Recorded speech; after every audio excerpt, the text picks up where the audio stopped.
안녕하십니까, 파미남입니다. 자, 채굴 버튼 누르려고 보니까 갑자기 파이코인 채굴 화면이 이렇게 바뀌었죠. 우리 니콜라스 박사가 여기 이제 크립토 키드, 제가 앞전 영상에서도 한번 인터뷰한 내용을 유튜브로 이제 영상 올려드린 적이 있는데, 자, 상당히 이제 시간은 좀 깁니다. 31분 35초짜리 영상이죠. 자, 니콜라스 박사가 이제 이 크립토 키드하고 이제 어떤 인터뷰 내용을 하고 있는지, 자, 한글로 이제 번역된 거니까 한번 편안하게 시간을 가지고 한번 보시기 바라겠습니다. 자, 출발합니다. Hello, Dr. Nicholas. Thank you for jumping on the Crypto Kid podcast. So, what's your background and how did you get into cryptocurrency? Hi, and thanks for having me. I was actually involved in the space before even the invention of Bitcoin, and that was actually due to my research interests at the university. So I'm a computer scientist. I did my PhD and postdoc at Stanford University, and my interests are in distributed systems, which is essentially what a blockchain is. The precursor to blockchain existed many years before, and social computing, which is related to human-computer interaction and crowdsourcing. So as part of my master's thesis, I created a framework for writing smart contracts on fault-tolerant distributed systems. And of course, back then it wasn't called smart contracts and it wasn't called the blockchain, but it was similar concepts. And then, as part of my postdoc, I introduced and taught a class at Stanford University at the computer science department there, the CS359D, which was teaching students how to design decentralized applications on blockchain.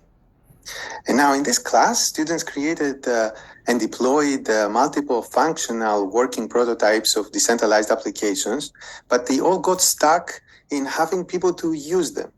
And that's mostly because many reasons, but user experience related reasons on blockchain back then. But one core blocking point was that before anyone can use any of those apps, they needed to acquire cryptocurrency to pay for the gas fees. Now, at Stanford is also where I got to meet my other founder of Pi, Chen Yaofan, where she also did her PhD there as well. And it's our academic career and personal interests that is what truly led to create the Pi network, which we founded at the end of 2018. That's pretty cool. That's pretty cool. And hey, I got a chance to watch a lecture of yours on YouTube.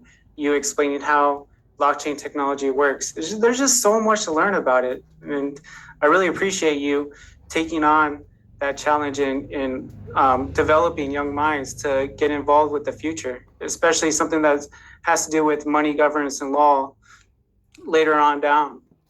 Yeah, thanks for saying this. I really try, when I try to explain something, I try to look at what is the audience. So when I am teaching to CS students, the audience is more technical, but when I'm trying to explain something that is for the general population, I'm trying to start from really ground zero. Keep pushing, man. You're doing a great job. Now, we're going to talk about Pi Network. And what is unique about Pi Network compared to other blockchains coming out and other cryptocurrencies? What makes you guys different? Yeah, so Pi Network is essentially a massive open community with over 35 million engaged members. And this community is powered by Pi, which is the world's most widely distributed cryptocurrency. So this platform that we're putting together is essentially creating a robust, especially accessible ecosystem for three types of people: for users, for developers who are building apps, and for merchants who are using apps. And what makes it different? I would say that we followed a number of non-consensus strategies compared to other cryptocurrencies.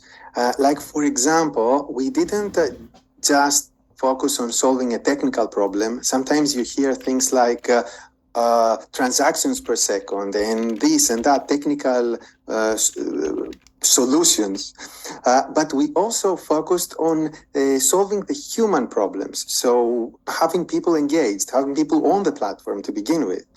Another thing that we did differently is that our platform is not just focusing on blockchain native applications and nothing else, meaning like DeFi, NFT. Of course, these are possible on Pi, but this is not the only thing that the platform is focuses. It focuses on all types of applications that solve needs for mainstream audience. Let me see. Another different thing that we did slightly different here is that we focused on accessibility and inclusivity through essentially trying to reduce any kind of barriers for people to participate, such as financial barriers and technical barriers. So financially, we don't ask them to pay for anything to acquire Pi. In fact, it's not even possible for someone to do that. You can only mine it on the platform. And technical barriers, they don't need to be computer scientists or have complicated mining rigs at home that are allowing them to mine. All they need is a mobile phone and participate using. Amazing. Yeah, there's like so many mining farms out there, and it's crazy how much it can damage the ecosystem, in my opinion. And we definitely need more room for improvement in protecting the environment, and that's a great way. And plus, you literally have a computer in palm of your hand. So, and more people, the phone is so easy to use. A kid could navigate it. So that's just, you're gonna get like 10-year-olds learning how to mine cryptocurrencies, and then them making more money than their parents. It's amazing. So, what will the KS or KYC solutions help the pioneers? How will it help the pioneers? So how will it help? And first of all, Pi is from the beginning, we're building it as a fully compliant platform. We're here. Our identities are known, mm-hmm. And we wanted it to, as part of compliance, these services, these networks need to do something called KYC. So KYC is Know Your Customer, stands for Know Your Customer, and it was initially used in traditional businesses. So in this case, in a blockchain, the word customer doesn't make a lot of sense, but I guess we're going with it.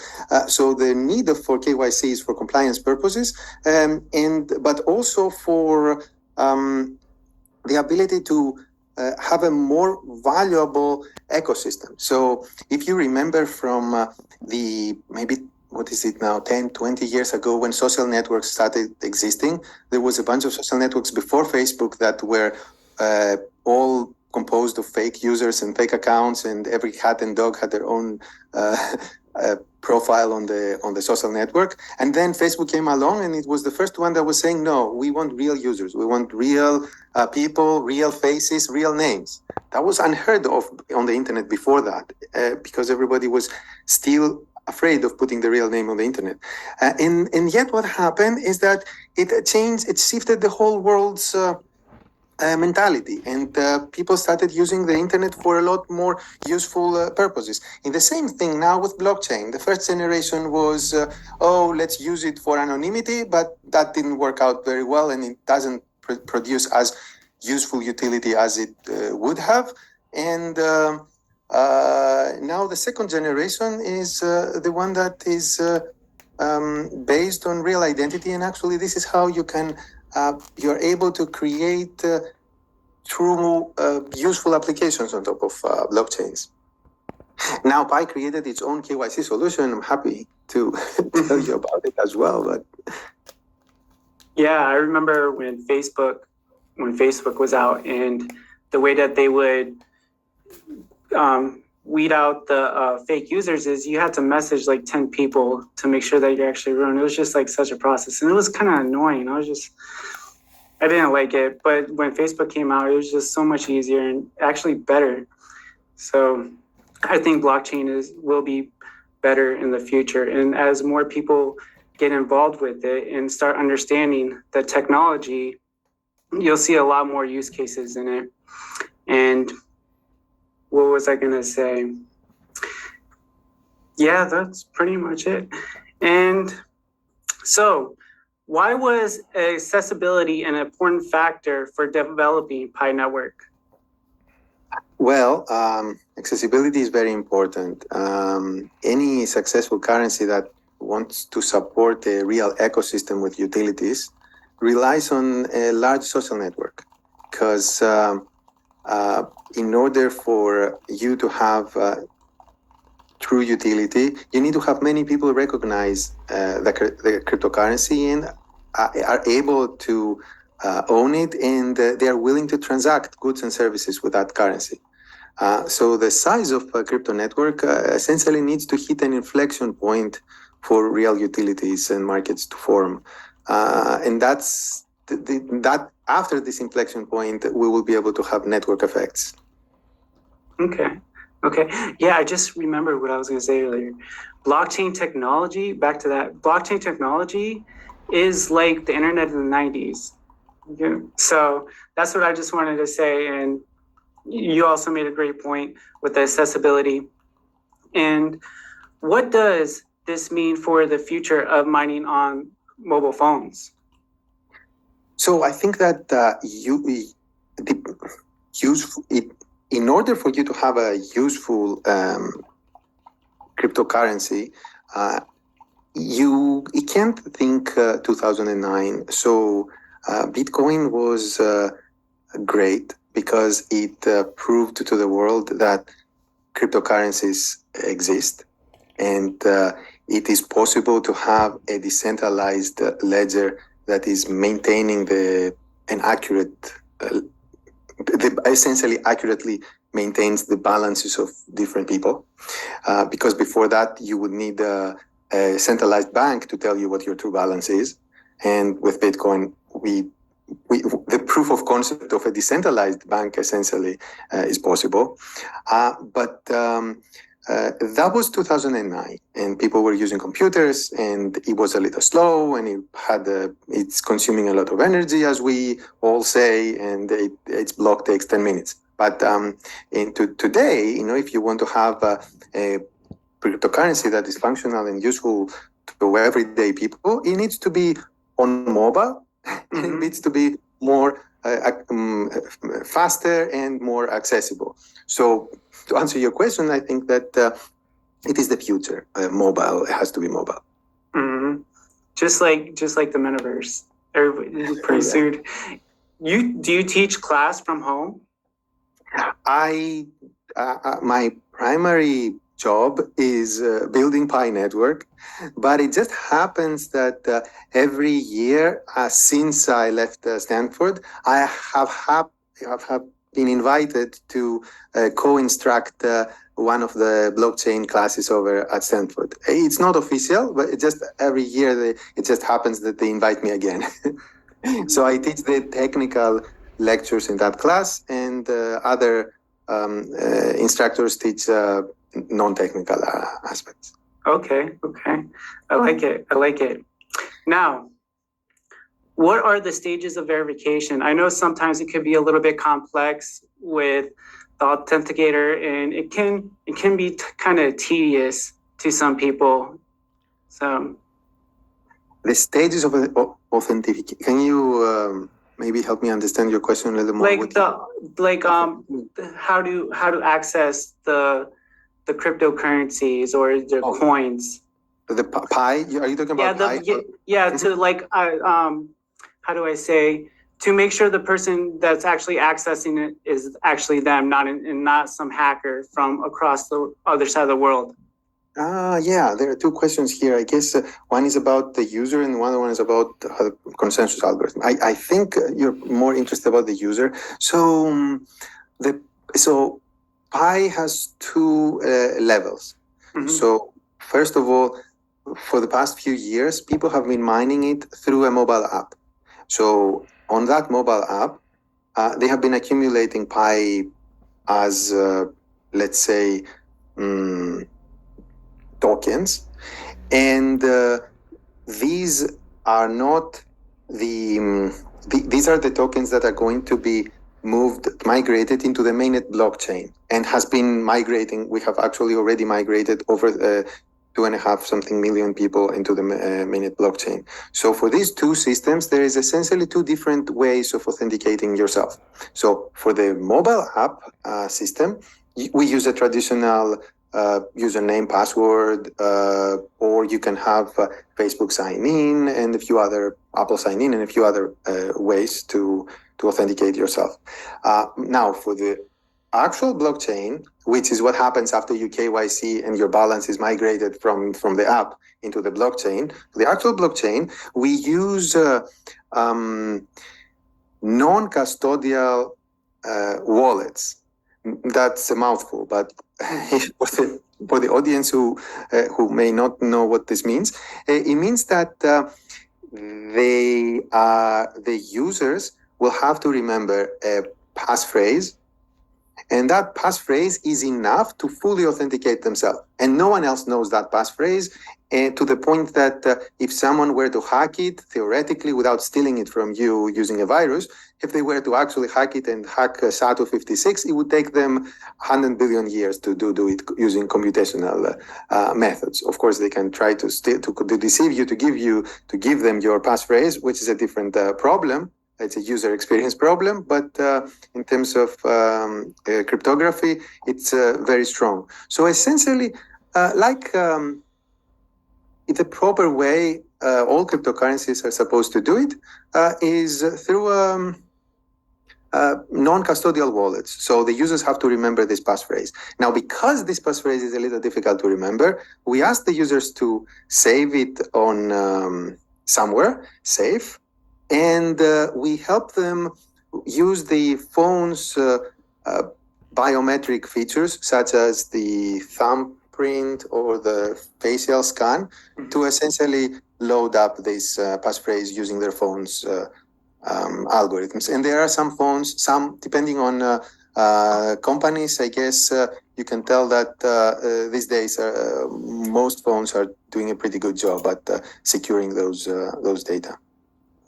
The simplicity of it is very important, and I hope this encourages people to jump into it and not be afraid of memorizing a phrase. Just get into it. It's not that hard, and the more you learn about it, the easier it'll become. So the good thing about the Pi, if you want me to add this, is that the whole ecosystem is built around the program we call the Pi browser. So it's like a web browser, but for Pi applications, and you can access the ecosystem there. And one of the applications of this Pi browser is the Pi wallet. So essentially, we have created a system where the various Pi apps can talk to each other and the Pi wallet, and they are able to interconnect. So let's say you are on a gaming app and you want to spend a few tokens to continue where you left off. So you say, I want to do it. You push a button, then it pulls the Pi wallet in front of you. Then you touch your thumb. It asks you if you are sure that you want to submit this amount of Pi to that specific app. You say yes or no, and then Pi is transmitted to the app, and you are directed back to where you were. And this whole thing connects together, making it as seamless as possible for the end user. So even though these concepts, cryptocurrencies and blockchain and all these things are sometimes could be very complicated for non-technical audience, we're trying to make it as simple as possible. Now, would that be the trust graph of working with the ecosystem? Now, the trust graph is something core to our consensus algorithm. So it's the way that Pi works is it essentially creates a trust graph of people who are considered to be on the mainnet in a way. And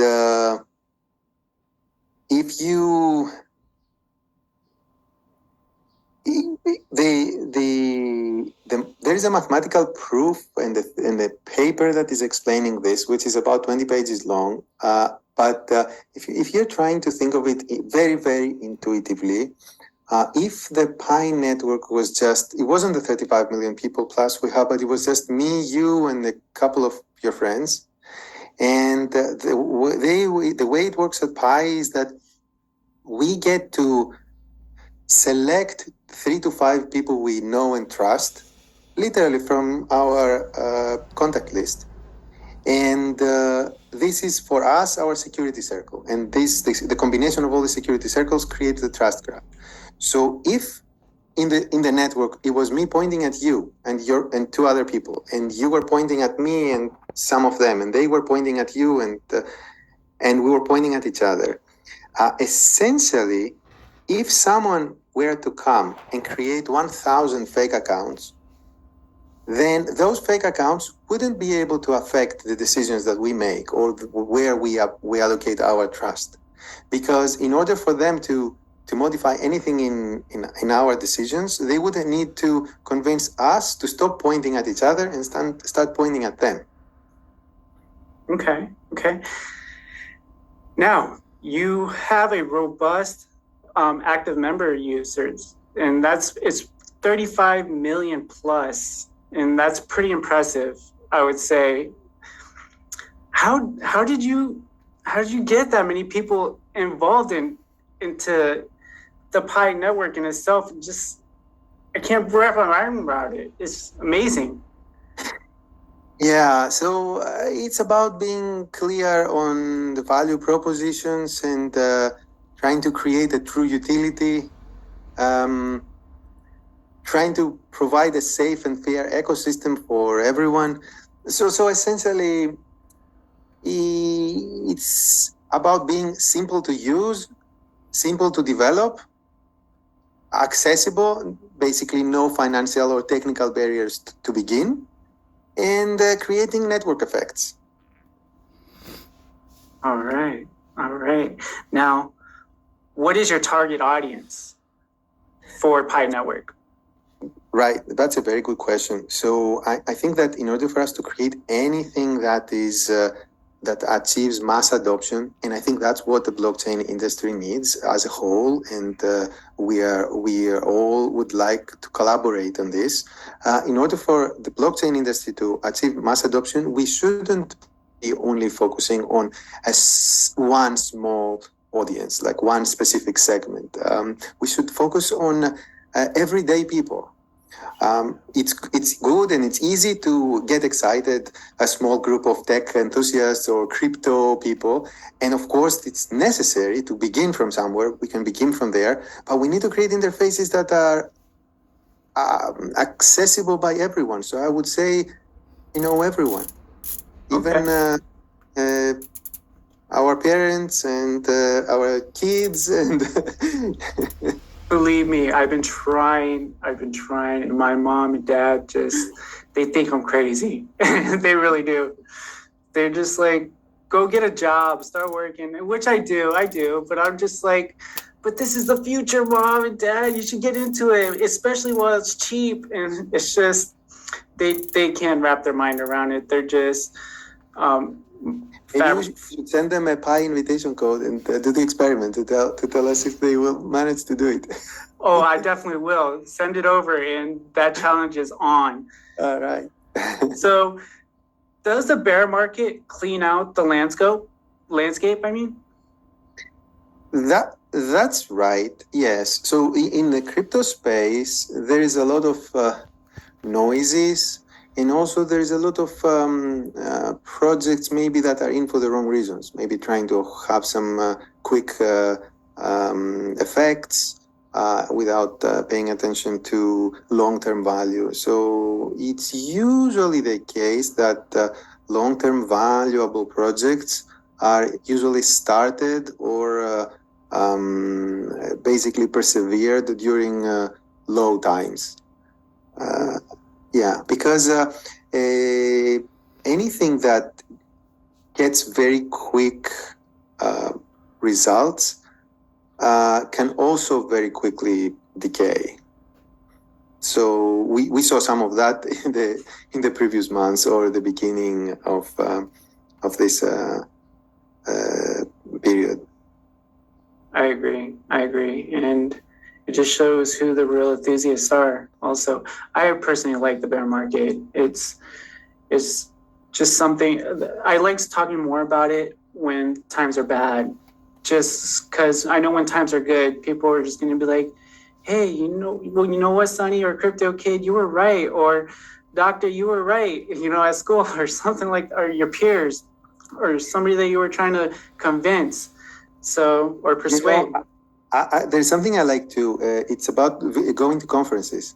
So when the crypto space is very hot, then you go to conferences and there's so many people there, and the types of conversations sometimes you're having are very shallow.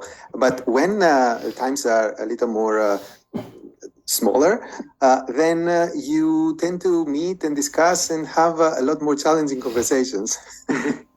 Exactly, and you have to have the answers for them. And sometimes you don't, because you're continuously learning about and going into rabbit holes with blockchain technology, and there's just so many use cases, like for identity, healthcare, and so much more. The supply chain too. So when is the mainnet dropping for Pi Network?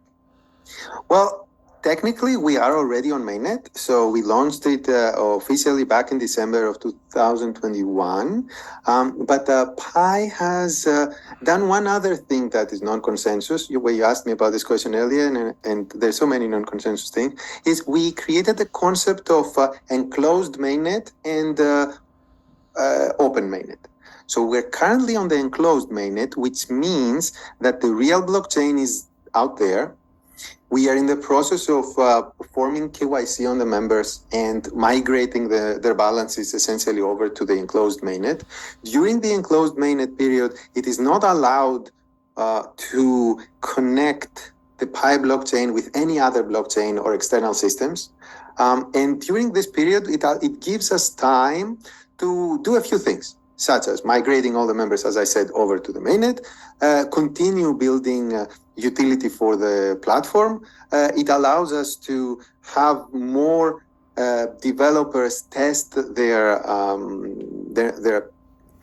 applications, and being able to do all that without any external noises or distractions, essentially. And it's an example, like, for example, the KYC solution we created was one of the Pi applications that we built on top of our own platform. And in order for someone to KYC themselves, they need to pay 1 Pi. And that 1 Pi is then distributed to everyone who is helping with their KYC. So there is both AI algorithms, as with every KYC solution, but when the AI algorithms need help from humans, then these humans are coming from the same network, so it's self-bootstrapping itself, and that's happening even during the enclosed period. So the answer is that we are technically on mainnet already. It's called enclosed mainnet, and at some point we are going to move to the open network.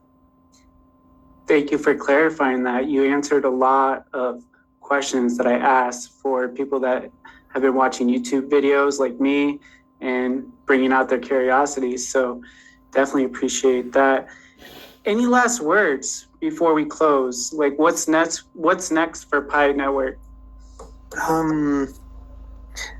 So as I mentioned earlier, we recently announced this KYC solution, which has completed more than 3 million members right now have done their KYC, and that essentially is I think the largest blockchain migration in cryptocurrency history out there. So going forward, we want to continue this KYC and migration. We got a lot more members to accommodate and migrate to mainnet. So that's one thing. we need to continue building the ecosystem during the enclosed period. And that's basically by building more infrastructure needed and enabling utilities to be built by the community itself. So we are, this weekend actually, we are joining 3 hackathons at schools at Berkeley, Harvard, and Cornell. We are sponsoring tracks over there. So we may have some students building some Pi applications during those hackathons and initiatives like this for utility building. And finally, we are also building some utilities ourselves, including on the user side, meaning that end user applications people can use, but also on the infrastructure side, such as we have a brainstorm application where people can go and brainstorm and create Pi apps. In fact, in the past, there were more than 10,000 ideas that were proposed in this platform, and we are improving it. And other things like this, such as we have a translation app, which is currently used by some translation task force that we have for many languages, that people from the platform are translating themselves our interfaces. So in the future, this internal app that we have, we're going to make it public so that the other application developers can also use it to translate their own applications. That's it for us. Building. I'm honored to have you on the show, and it's been a pleasure of mine. I hope you had as much fun as I did on this. And yeah, man, I wish you the best of luck with your endeavors, Doctor. And thanks for having me. Anytime. It was indeed fun. All right. So have a good night, sir. You too. Thanks. Bye-bye. Bye.